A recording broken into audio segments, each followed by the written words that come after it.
Mes chers frères et sœurs, être un homme est un défi qui, à chaque instant de son existence, doit être présent. Être un homme lorsqu'on est jeune, être un homme lorsqu'on vient de se marier, être un homme quand on est un père de famille, être un homme quand on devient un grand-père, être un homme au sein de sa communauté.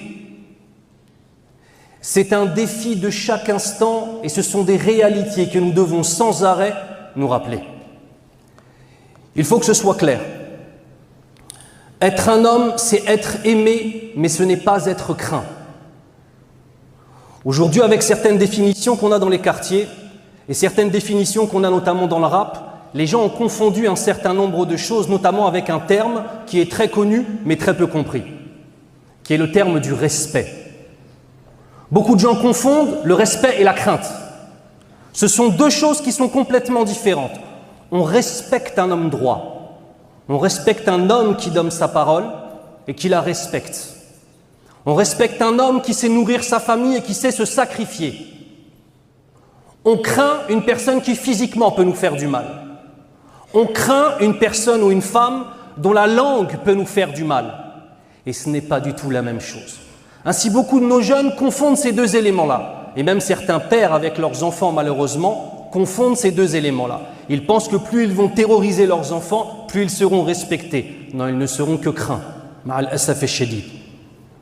Ce ne sont pas les cris, ce ne sont pas les menaces, ce n'est pas la possession d'armes, ce n'est pas la possibilité de vendre ou de ne pas vendre, la possibilité de mettre un coup de pression à un tel ou un autre qui fait de toi un homme, wallahi. Le prophète sallallahu alayhi wa sallam nous dit Laysa shadidu bi sur'ah, innama shadidu alladhi yamliku nafsahu 'inda al-ghadab. Ce qui signifie, l'homme fort, ce n'est pas celui qui est capable de terrasser son adversaire. L'homme fort, c'est celui qui est capable d'emprisonner son âme au moment de la colère. Regardez dans le monde ce qui nous arrive.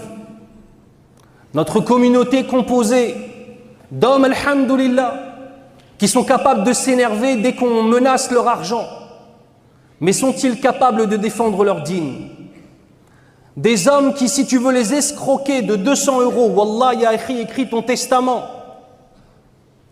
Mais si par contre tout le monde attaque l'islam, wallah ha'ula'i na'imun, ou na'imin, tu les vois, ces mêmes personnes qui pour quelques euros seraient prêts à tuer leur prochain, qu'Allah nous préserve. Mais quand on a l'islam qui est piétiné, quand on a les musulmans qui sont persécutés, quand on a nos sœurs qui se font agresser dans la rue, wallahi rien.